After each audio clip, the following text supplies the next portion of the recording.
Qual é, pessoal, beleza? Bom, hoje a gente vai falar aí sobre continuar aí o estudo da força de atrito. Lembra que na semana passada a gente estudou a força de atrito de maneira qualitativa. Dessa vez a gente vai fazer uma maneira quantitativa, ou seja, a gente vai realmente calcular quanto é que vale o módulo da força de atrito. Então, assim, resumindo, na aula passada a gente viu direção e sentido de força de atrito, quando acontece, como acontece, e nessa aula a gente vai descobrir qual é o módulo da força de atrito, como é que eu faço para calcular esse módulo, beleza? Então vamos para a aula aí, valeu! Bom, então agora que a gente entendeu aí como é que faz a análise qualitativa da força de atrito, vamos agora para a análise quantitativa da força de atrito, e eu vou levar em conta esse caso daqui, que é um caso que a gente está tentando arrastar uma caixa. E aí a gente vai fazer algumas análises. A questão aqui, o experimento é o seguinte: eu vou pegar essa caixa e vou ficar aplicando uma força nessa caixa cada vez maior. E vou chegar nessas 6 etapas aí. A gente vai ver como é que a força de atrito se conserva. E aqui lembrando, eu não botei, mas vale lembrar, existe nesse chão um coeficiente de atrito, então existe rugosidade. Beleza? Não vou desenhar também o peso e a normal, mas existe em todos os casos. E vamos lá, lembrando que isso aqui é a mesma caixa, só que em cada instante eu vou aplicar uma força diferente. Beleza, o primeiro caso eu não aplico força nenhuma. Bom, isso a gente já viu, né? Se eu não aplico força nenhuma, por mais que exista atrito, não vai existir força de atrito. Então tá, esse caso já foi. Agora eu vou aplicar uma força bem fraquinha. Imagina que essa minha caixa ela é uma caixa muito pesada e eu aplico uma força muito fraquinha de 20 newtons. Essa caixa ela não vai andar, tá? Eu tô te afirmando isso. Se ela não vai andar, então ela vai estar em equilíbrio. Se ela está em equilíbrio, existe uma força que vai ter que compensar essa força daqui. Essa força de 20 newtons para a direita vai ser compensada por uma força de 20 newtons para a esquerda. Quem é essa força? É o próprio Fat. Então, meu Fat aqui vai valer 20 newtons. Tudo bem? Aí eu vou lá e aplico uma força um pouco maior, uma força de 80 newtons. E você observa que a tua caixa ela ainda não se movimentou, ela ainda está parada. Ou seja, não variou a tua velocidade, né? A velocidade era zero, continua sendo zero, então ela está em equilíbrio. Se ela está em equilíbrio, não existe variação de velocidade, então é porque a força resultante nela é zero. Se a força resultante nela é zero, as forças que estão para a direita são iguais às forças que estão para a esquerda. Quem vai ser o papel aqui? Quem vai ser a força que vai fazer com que ela não se mova vai ter que ser a força de atrito. Então agora ela não vai ter 20 newtons. Por quê? Porque ela tem que cancelar essa força daqui. Então ela tem que ter 80 newtons. Agora eu continuo aumentando a força. 100 newtons. E aí eu te afirmo aqui, né, no experimento, vamos supor que ela continua sem se movimentar. Então, de novo, mesmo esquema, tem um Fat para cá e esse Fat vai valer 100 newtons. Beleza. Só que aí você percebe que quando você está aplicando 100 newtons, se você começa a aplicar uma força um pouquinho maior do que 100 newtons, então 100,1 newtons, você percebe que essa caixa ela começa a se movimentar. Bem pouquinho, mas ela começa a se movimentar. Começa a ter uma certa velocidade. Então, agora a caixa ela não está mais parada, agora ela está em movimento. Se ela começa a estar em movimento um pouquinho depois de 100 newtons, então a gente vai dizer que nessa situação ela estava na iminência de movimento. A gente vai chamar essa situação então de iminência de movimento. Então tá aí, o meu corpo aí nesse momento está na iminência de movimento, porque se eu aumentar um pouquinho mais a força, ele vai se movimentar.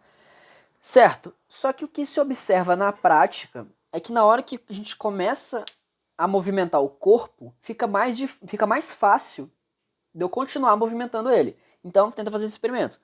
Tenta empurrar o sofá. No começo vai parecer relativamente difícil, mas na hora que você já consegue romper ali esse momento que ele está parado, na hora que você consegue botar ele em movimento, fica mais fácil manter ele em movimento. Depois, ver se você consegue observar isso na prática.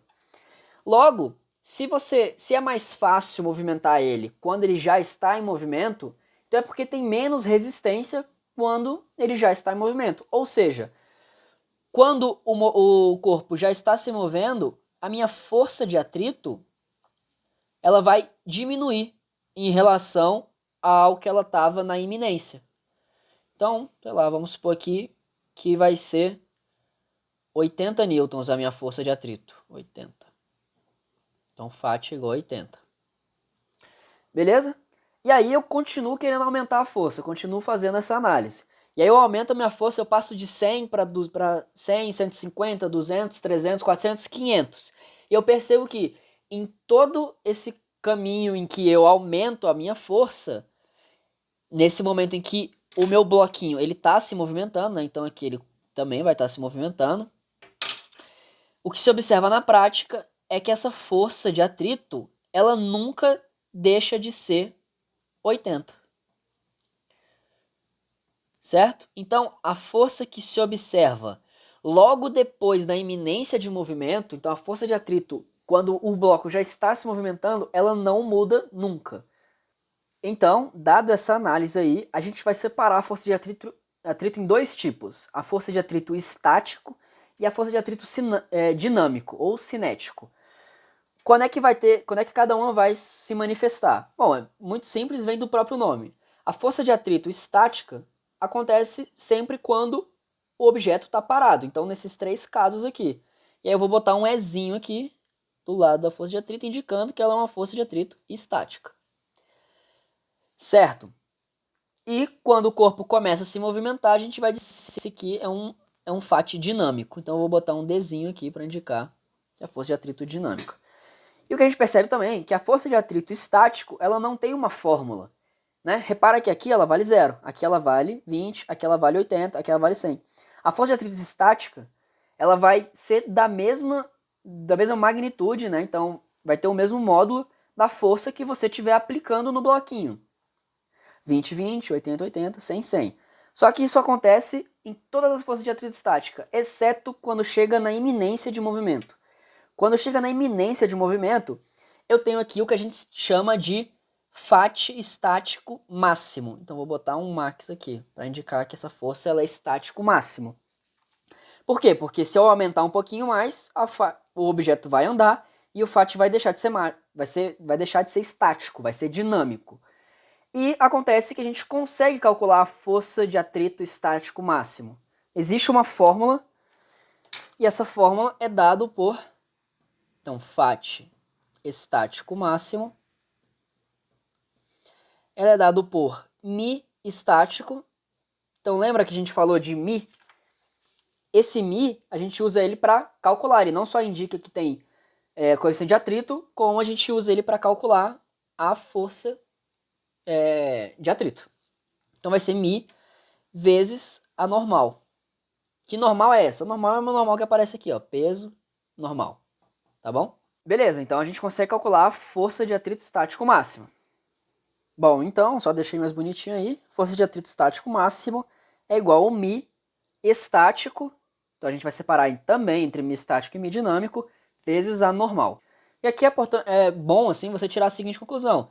Isso quer dizer que o Fat estático, ele sendo o máximo, né, ou na iminência de movimento ou não, ele vai ser sempre menor ou igual que esse Mi vezes essa normal. Por exemplo, no caso do meu exemplo, o Mi vezes a normal teria dado 100. Minha força de atrito estático, ela vai ser sempre menor ou igual que esse 100.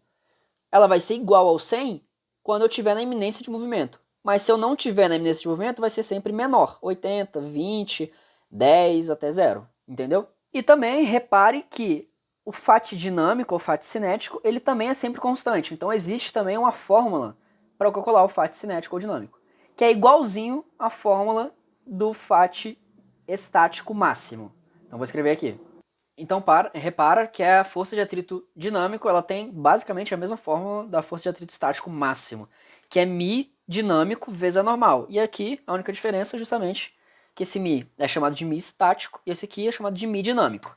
E aqui eu fiz um resuminho do que é o Mi. O Mi é o coeficiente de atrito. E aqui ele mede o quanto que a tua superfície é rugosa. Quanto maior esse Mi, maior é a rugosidade, né, da superfície. Então, por exemplo, uma peça de gelo escorrega bastante, né? Então o Mi dela é bem pequeno. Agora, sei lá, uma borracha. Uma borracha, ela não escorrega muito, né? Então o Mi da borracha é bem grande. E aqui eu fiz aquele negócio que a gente sempre faz, né? De fazer a equação, só que em unidade de medida. Então a unidade de medida do Fat é a unidade de medida do Mi vezes a unidade de medida da normal. Só que tanto a normal quanto o Fat são forças. E a unidade de força é dada em Newton. Então vai cortar Newton com Newton, vai dar que o Mi tem unidade de medida igual a 1. O que quer dizer isso? Quer dizer que ele não tem unidade de medida, ele é adimensional. Beleza? Beleza, agora para acabar a nossa análise quantitativa, na verdade para acabar a força de atrito, vamos fazer um gráfico dessa situação que a gente acabou de ver. Então o que eu vou fazer? No eixo X, eu vou botar a força que eu estou aplicando no meu bloquinho, então essa de 20, 80, 100, 100 um pouquinho e 500. E no meu eixo Y, eu vou botar quanto vale a minha força de atrito, em vermelho aqui. Beleza, a gente viu ali que experimentalmente, quando a força que eu aplico no meu bloquinho era 20, a força de atrito virou 20 também. Então, a gente vai ter que esse ponto aqui, ele vai fazer parte do gráfico. A gente viu também que no início aqui, quando eu aplicava 0 de força, também tinha 0 de força de atrito. Então esse ponto também pertence ao gráfico. Quando eu apliquei uma força muito maior, uma força de 80, a minha força de atrito ela virou 80. Então esse ponto também vai pertencer ao gráfico. E aí os pontos intermediários que a gente não viu, mas por exemplo, se a minha força fizesse aqui se eu fizesse uma força, sei lá, de 40 newtons, aqui também ia ser 40 newtons, e esse ponto também ia pertencer ao gráfico. Beleza. Quando chegou em 100, a força quando eu meti 100, deu 100 também de atrito. Tá.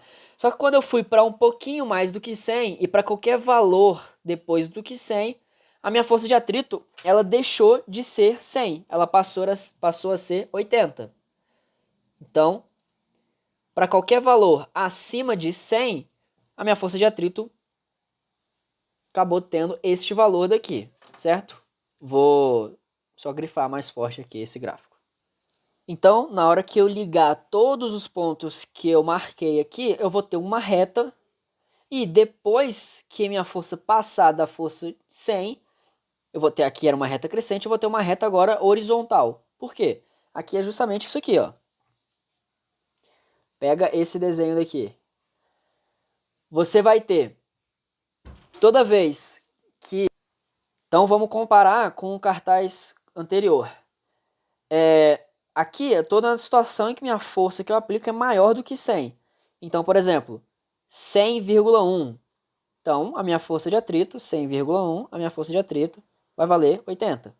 E aí eu não fiz, mas em um caso intermediário aqui, 200, a minha força de atrito vai valer 80. Então, 200, minha força de atrito vai valer 80. 300, 80. 500, vai vir até 80. Então, aqui vai ser uma reta horizontal. Beleza? E aqui, só essa parte aqui. E aí aqui, essa parte aqui meio, sei lá, meio diferente, cada livro traz de um jeito, tá? São dois jeitos que costumam desenhar isso aqui. Ou é uma descida, ou o pessoal mostra como uma descida meio assim, uma curvinha, mas tem gente que nem mostra essa curvinha não, tem gente que mostra o gráfico direto assim, ó, uma bolinha pintada aqui, e aqui uma bolinha aberta, e aí a parada reta. Tanto faz se você quiser fazer desse jeito ou se você quiser fazer essa curvinha. Tá bom? Então, e só, sei lá, título de desafio, apesar de não ser tão difícil, tenta pensar por que esse ângulo aqui, ele é sempre 45 graus. Sempre, não importa a massa, não importa o coeficiente de atrito, não importa nada. Esse gráfico, ele é sempre, essa reta, ela sempre faz 45 graus com o eixo X. Tá bom? Pensa aí. Bem leva pro plantão, sei lá. É mais de desafio mesmo. Bom, essa foi a aula de hoje, espero que vocês tenham gostado, espero que vocês tenham aprendido tudo. E sempre lembro a vocês que qualquer dúvida que surgir, não hesite em procurar o plantão, tá? É muito importante que vocês tirem todas as suas dúvidas, não deixem nada para trás. E para aqueles que estão inscritos no Explica Enem, lembre-se que você ainda vai receber um resumo dessa aula no seu WhatsApp. Você vai receber também um PDF contendo todos os cartãozinhos que aparecem na aula e qualquer outro material que eu porventura acho que seja importante para vocês, vai estar no WhatsApp de vocês também, tá? Então é isso, a gente se vê, bons estudos!